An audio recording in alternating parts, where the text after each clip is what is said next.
The door now. Start again. Yeah, go ahead. Okay, so start with come on in? Yeah. Come on in. This is our building. This is the former school building for St. Francis Cabrini Catholic Church. This was their preschool and elementary school building. And this is our foyer. We have an office complex over here for office work and the things we do for the office. This is our advocacy office, and we just moved in September 1st, so 2008. 2018. 2018. Did I say 8? 2018. That's okay. Yeah. This is Jack O'Connor. He's our Hey, school Jack director. O'Connor. Hello. Jack is largely responsible for the building being organized. He has worked tirelessly for the last week trying to get everything put up. So, and he is. This is the person who has transformed our school. Jack is a board-certified behavior analyst, came to us from Boston with a lot of experience, and he has really turned this into a special place for kids. So if you have a child with autism, would they be interviewed by him? They would, yes. And what are some of the things you're looking for that would allow kids to come to this school? Really just a need for a different type of learning environment. It's something that we strive to provide for our students. Mm-hmm. And just How different is it than like public school? we have a much different student to teacher ratio. We have really small classes. Average class size is 7 students, and usually there's at least 3 staff in the class with those students. So Do you take kids on all the spectrum of autism, or? yes, yep. For the most part, we have students that are very verbal and have mostly just kind of some social needs, and then students that are non-speaking and require a great deal of support. Great. So. Well, thank you. All right, let's continue with the tour. Okay, so this is our conference space. When families come in for IEP meetings, which are individual education plan meetings, this is where they meet. It's a private spot, even though it's very open, it's quiet. Mm-hmm. And this is where families work with staff and with the students to develop the IEP. That's And going to what's be called, IEP? an IEP is an individual education plan, and that is the plan that we use for a student. When a student enrolls here, they've already had assessments, but we do additional assessments. We talk with parents, we talk with the students a lot of times if they're able to do that, and come up with a plan for what we need to, what challenges they have, what are our goals and objectives for those children, what are their goals and objectives for themselves. We lay out a plan. What are some typical objectives for kids on the spectrum? Well, it can vary. It can be to teach them how to brush their teeth, or wash their face, or wash their hands, or it may be to teach them how to look at a person when they meet them, shake their hand, speak, and hold eye contact. It really depends. Academically, it's more predictable. If you've already mastered arithmetic and subtraction, now you're ready for multiplication and division, and so those would be your goals. For a lot of our children, where communication is such an issue, it may be to say 3-word sentences, or it may even be to say 1 word to identify, to be able to speak verbs, or to be able to identify objects by name, nouns. And then, of course, it's just language development. It's the same thing that everybody goes through. You start with 1 word, then you go to 2 or 3, and then you go to a sentence with 5, and then you put sentences together, speaking. And of course, at the same time, they're trying to learn how to spell, and all the other things that we do in school academically. And so wherever that student is, what we're doing is looking at where they want to be, where they need to go next. And then we plan the steps to get them there, and these fabulous teachers that we have get it done. So Patti, you are the only accredited school of autism in the Southeast.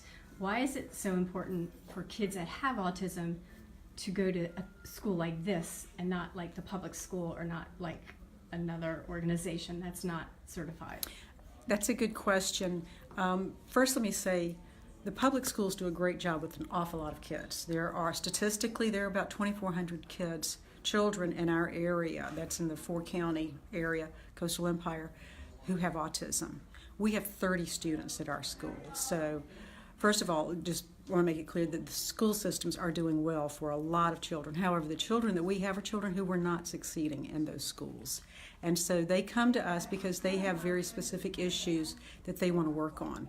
Average stay here is only 4 years. So our job is to help the child identify their particular issues, really work in a very focused, deliberate, concentrated way, and help them learn to manage or accomplish whatever it is that's been an impediment for them, and then they're ready to go out and succeed in the larger world. So that's our goal for them. When they leave to go back to the larger school setting, that is success. That is success. Okay, let's That see is. your office Okay, here. so this is my office, and my board chair, Sue Adler, is here working. Hey, Sue Adler. So, Gosh, what a beautiful office. This space is phenomenal. isn't this great? I mean, you saw where we were. Yes. I mean, you're in a real school Yeah, setting. it is. Absolutely. Do you know how many square feet this is? It's close to 8,800. Yeah, I love to see a classroom and how they look different. I'm going to show you. And of course, Jack's office is back here. And then we Admin's have back a here. second small office for the BCB, for our second BCBA. This is our advocacy office. I'm not opening it yet. That's fine. Thank you. The children made those, the students. Listen, I think this is wonderful. They're great, aren't they? They're for the taking. This is our lunchroom, and hey guys, in our special event area, the children have lunch here every day, but they also spend other time here. Now, please go ahead and get something to eat. Feel free to. Children, all of our students here receive.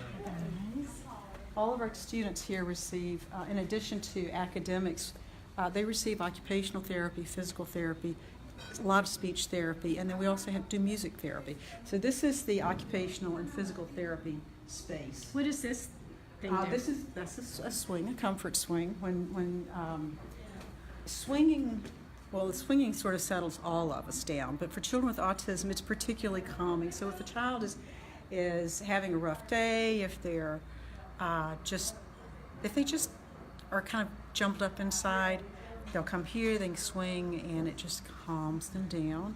What else calms them down? Soft light. A lot of our lights dim in this building so that classrooms can be dimmed. Low noise. Low noises, yeah, really calm voices. Slow movement, lots of space, or maybe a little bit of space. It depends on it. Every child is different, and that's the beauty of what we do here. Because, as Jack said, our student-teacher ratio is so small, we are able to really cater to the individual child. So what works for one kid may not be what the other one. I mean, it may be the opposite of what another child needs, and we're able to do that because we have this very small, intimate setting. So for folks tuning in, we are at the grand opening, open house event at the Matthew Reardon Autism Center. Come on out. Right now we're doing a tour. We'll be here till 6:45, and then the offices for occupational therapy. This is our. But don't do it for me if they want to earn what they want to earn. Would you close that door for me, please? So this is our speech pathologist office, and this is where she works with students one-on-one or maybe two-on-one, because it's not just how do you talk, it's how do you interact. And so she does a lot of that here. She also works in the classroom with the students so that they learn how to communicate in the classroom setting itself. What would one of the exercises look like? In Is here? she here tonight? No, she's not. Her daughter's sick today. Okay. Well, some of it may be as simple as trying to. We have 4 or 5 nonverbal students who don't speak at all, and so some of it may be trying to help them form words. It may be trying to help them exercise the muscles in their esophagus and in their mouths to form words. It may be to work for children who really are nonverbal. Several of our children use communication devices, which are iPads with special software on them, and she may be training them how to use those devices. For our older students, it might be practicing how you order a hamburger at McDonald's, or how you order food in a restaurant, or how you go through the checkout in a grocery store, because those are things Life that skills, we do. yeah. They're life skills, and those are things that we actually do field trips for. To go out into the community, to go to the library to check out a book, to go to the grocery store to buy food, to ride the bus. And all of that requires communication, so they practice here and then go out into the community and practice in the real world. So. All right, we're heading back to the classroom section. And do you divide them up by grade or by ability, or how do you do that? It's both. We are an ungraded school, but we do have an elementary classroom. We have a middle school classroom. We have another classroom that's sort of middle school to high school, and then we have a high school classroom. So it is. So this is our high school classroom.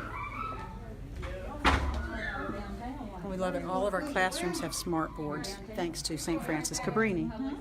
So this is the boys walking to the grocery store from our old location. How was our field trip to the park? Forsyth? Yeah. I noticed beanbag chairs. Yes. Very comfort oriented here. Our students do not wear uniforms. Again, people with autism frequently have sensory issues that can affect their touch, smell, taste, vision, hearing.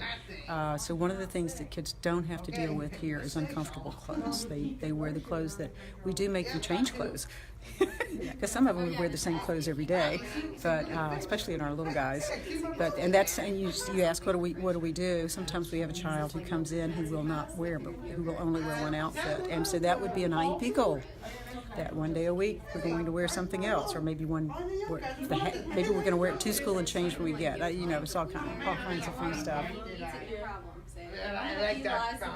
Now, do you have PE recess? We have recess here, and of course the students get physical and occupational therapy, but we're getting ready to start a formal physical education program. We're working with our therapists, and there are a couple of professors at Georgia Southern that we've spoken with briefly, and so that's part of our plan, because we have never had a playground before. Right. We've Is never that had an outdoor playground out there? space. We have 2 playgrounds. This is Let's go look out the there. kids, and So tell me what it means to be accredited.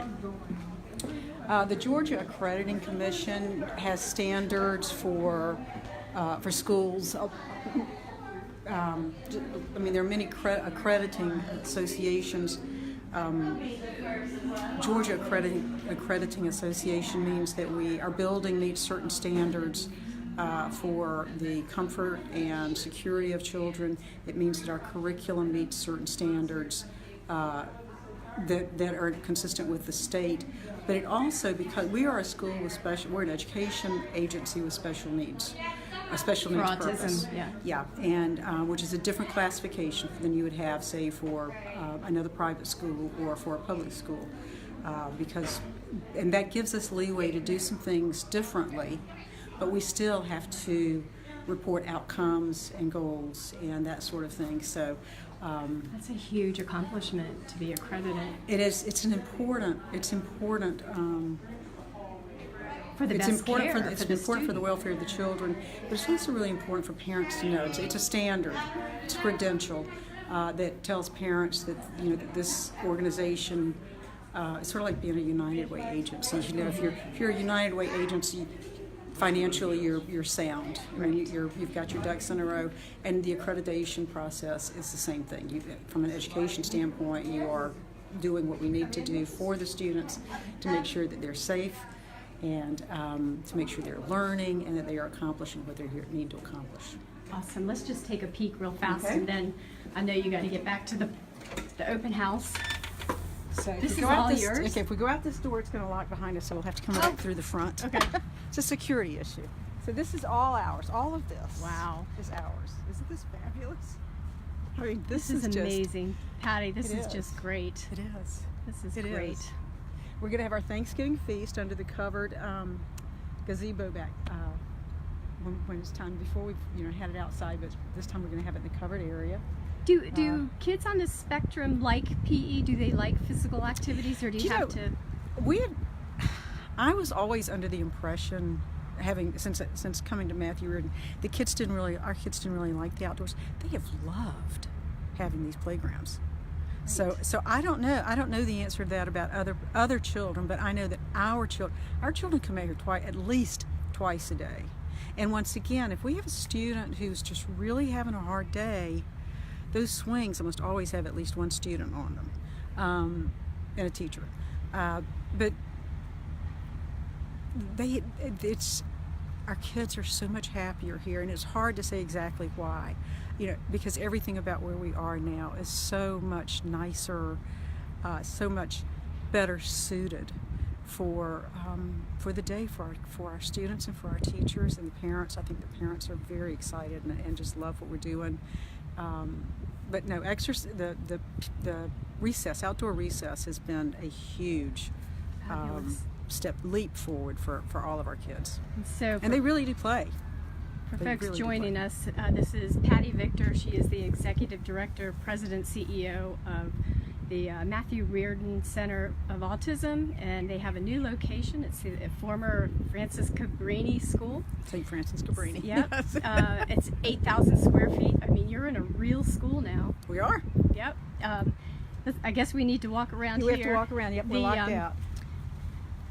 The stats are that 1 in 59 children will be diagnosed with autism somewhere on the spectrum, right? That's correct, yes. Is it true that Asperger's is now being included in that spectrum? Asperger's is on the high intellectual end. Autism really does run a spectrum, and we really like to. Some people talk about high function, low function, but what we find is more accurate is to speak in terms of high support and low support, because different people need different supports. You can have a person who's got a very, very high intelligence level who needs an enormous amount of support. You can find people who are lesser intelligence, what we would call average or maybe a little bit below average, and they don't require as many supports because socially, communication-wise, they're in a better place.